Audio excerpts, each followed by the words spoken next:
This is Shelley Craft coming to you live on SNNLive. We're broadcasting from our studios in Los Angeles, California. I have with me today Desmond Wheatley, Envision Solar International, Inc., publicly traded company, and the symbol is EVSI. Desmond, let me welcome you to SNNLive. Shelley, thank you very much for having me. I'm delighted to be here. We're certainly doing a lot of thrilling and exciting things at the company at the moment, and I'm just very happy to have an opportunity to share them with you and with the audience. Great. Give us an overview of the company, if you would. Shelley, Envision Solar is a San Diego-based technology innovation company. We invent and manufacture solar power products for the electric vehicle charging infrastructure space, for outdoor advertising, and also for energy resiliency. You know, I'm curious. I dropped my son off at UCSD, and I'm pulling into the parking lot, and my son and I are talking, and there's these solar panels on big posts. Was that you? Yes, this would be our solar trees on the top decks of the Hopkins and Gilman structure. We're very proud of them, and I'm glad you saw them. Glad you took advantage of them. It was obvious. In terms of who can pull up and charge using your equipment, is it all electric vehicles? Does it matter if it's a car or something like that? You know, the great thing that's happened to the electric vehicle industry over the last several years is that standardization has come along. And so the answer is yes. All electric vehicles can plug into our stations. The difference with us, of course, is that when they drive down the road, they're driving on sunshine instead of electricity that's paid for from the grid. Discuss the solar stations, if you would. What do they look like? What's in them? How does it work? We have two product lines, Shelley. The EV Arc is the one that we're most excited about at the moment, and certainly the one that we're selling the most of. This is the world's first and only transportable solar-powered electric vehicle charging station.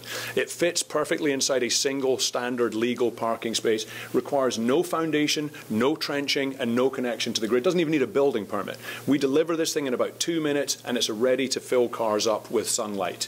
We have another product line, which is our solar tree product line, which is much larger, and it's able to fill up multiple cars and also use a very fast charging standard. So it's just absolutely unique and very exciting, frankly. What kind of competitors do you have in the business? It's a great question. Where the EVR is concerned, we're pretty confident that there's no one else in the world making them. And we know that because, first of all, we have a patent pending on that product, and there's no prior art to compete with it. And secondly, because the state of California did a request for information recently looking for similar products, and they were really unable to uncover anything else. Now, there are people in solar, and there are people in EV charging, but nobody's combining it in the special way that we are. And frankly, that's what's really interesting about it. Well, it sounds to me like you have first mover advantage. Explain. Oh, there's no doubt about that. As I said, our products are absolutely unique and first of their kind, and no one else anywhere else in the world is making them at the moment. So that has given us a great opportunity to come out ahead, and we intend to maintain that leadership through constant technological improvement, and frankly, just by being better than anybody else. You know, Desmond, when it comes to solar energy, the one thing I've always been interested in is storage. Remember, it's light out, what, half the day, dark out? You know, so if I pull up at night, you're pulling it from where? How does it get to me? Is it off the grid? Is it on the grid? This is an important question for me. Shelley, it's an important question for everybody. In fact, it's a great question.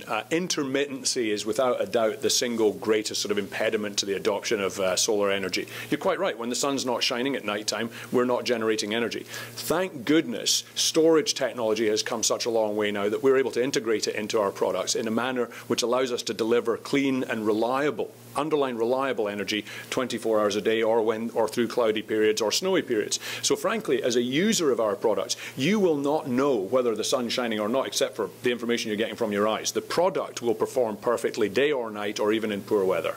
Is there any period of time that, let's say you're in a climate where it's, you know, the sun's not shining for a matter of days? Does that have an impact?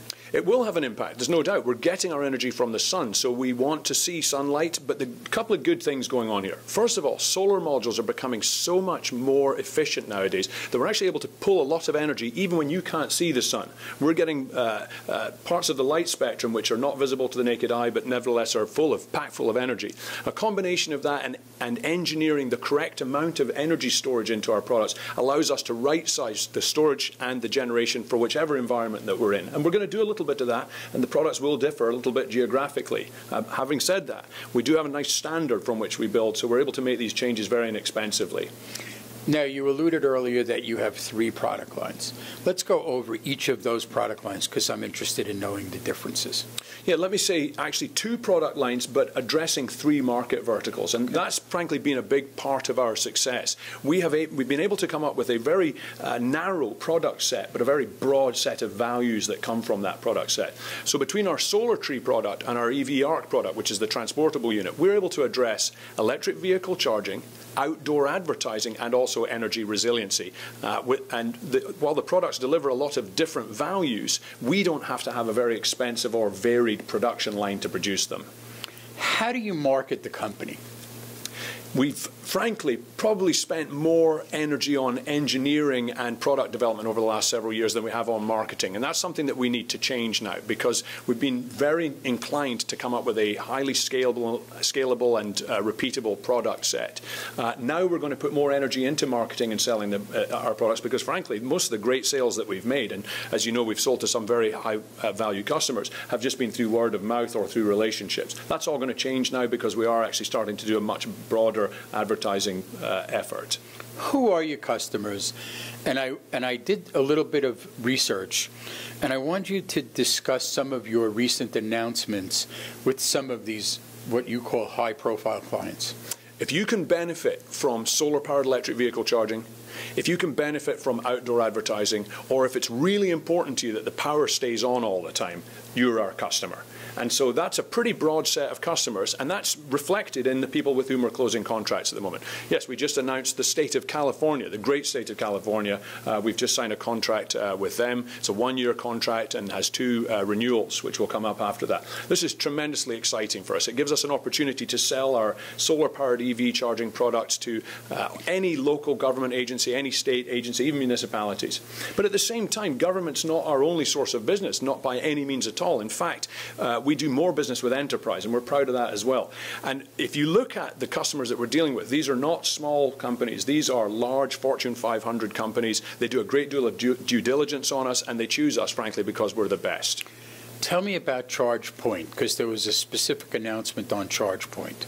Now, ChargePoint has the largest network of electric vehicle charging stations in the world today, about 23,000 of them. Okay. They are mostly grid-tied. What we've done through this partnership with ChargePoint is we've enabled them to go out and deploy chargers in all the locations where they might not otherwise be able to do so because the availability of the grid wasn't there. And beyond that, it allows ChargePoint's customers to drive on sunshine. And let's face it, electric vehicles are fantastic. Driving electric vehicles on nothing but sunlight is just the ultimate promise. You mentioned California. Are you working with Caltrans? We are very happy to announce that we just received a purchase order from Caltrans. Caltrans is a wonderful organization. It's probably one of the most innovative departments of transportation in the world, if not the most innovative. Again, they're very selective. They can have their pick of the best, and they chose us. And yes, we're selling product to them now, and frankly, we're very proud of that. You're an emerging growth company. How do you see the future? What are the growth drivers for EVSI? Shelley, Frost & Sullivan recently reported that the electric vehicle charging infrastructure industry was going to grow about 128% per annum for the next 5 years. Billions will be spent. I mean, this is a rapidly growing space. Similarly, outdoor advertising is the 3rd fastest growing advertising medium after mobile and internet video. If you look at energy resiliency, never has it been more important to us to have reliable energy, and yet at the same time, never has the grid been less reliable. So all 3 industries that we chase are rapidly growing, highly important, and we just have the most robust and elegant products to enable them, frankly. So from a point of view of growth, we don't think we've even scratched the tip of the iceberg at this point. You know, you brought up an interesting point. I pull into some gas stations, and I'm getting gas, and all of a sudden an advertisement comes on. Is that what you're doing in the electric market? Yes, so We think that there are lots of ways to make money in EV charging. It's an industry where, frankly, there hasn't been much money made yet, and yet there's a lot of value. And whenever I see an industry that has a lot of value but not much money in it, I think what we're doing is failing to monetize the value. So is it possible to use advertising screens to create revenue streams to support EV charging infrastructure? It's more than possible. We know it works. In fact, it's the revenue stream associated with the advertising is probably, in many cases, a lot more attractive than it is where EV charging is concerned. So this is just a very interesting way with it. The model that you've disclosed in the gas stations is similar, except in that instance, that gas pump is really addressing the person who's pumping the fuel. Our stations are addressing a far broader market, and frankly, that's why there's more revenue associated with it. I want to ask you a couple of financial questions regarding the revenue streams, let's say, from ChargePoint. Good. How do you share revenue with your partners? You're in the equipment supply business, so what's the takeoff? Which of your growth areas that you're supplying equipment in are going to be the leaders of new revenue coming in the future? Okay, Shelley, so first of all, it's important to point out that we're, as you said, we're in the equipment space. We sell or lease equipment to people. We make the impossible possible in EV charging and outdoor advertising through sales or leases. So we're not doing revenue shares. We leave that to people who are much better at that than we are. We just enable them to do what they do far better, frankly. Now, in terms of where those revenues are coming from, there's no doubt that the EV ARC, which is our new product, our transportable solar-powered EV charging station, is the highest volume sales that we're making at the moment. That's what the state of California contract is for. That's what the Caltrans purchase order is for. And we're delighted with that. I mean, we invented that product here in the United States. It's made, by the way, and I'm very proud of this, by our team in San Diego, who's largely comprised of combat veterans, disabled workers, and minorities, and other fantastic team players down there. So we're really proud that we've invented a brand new product, that no one else in the world has it, and it's our highest volume product by far. And the growth, is it advertising? Now, wait, let me ask you a question. Who would advertise? Well, that's another thing.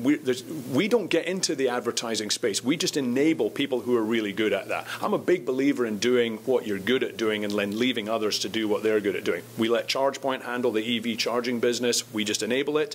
And similarly, where advertising is concerned, we're just a mounting asset, and we're putting a portfolio of screens out there, and then we let people who are really good at selling advertising sell the advertising on it. Desmond, what's your background? Well, Shelley, I don't think we've got enough time to cover that, but I have had a very varied background. I've been in energy for about the last decade. I was in technology systems integration before that. I've run both public and private companies, raised some capital from time to time when we've needed to. But I can tell you this, I have never enjoyed anything that I've done a tenth as much as what I'm doing right now. This is really important stuff, and it's really good fun stuff that we're doing at the moment. We're in the fall of 2015. What's your take on the balance of the year and into 2016?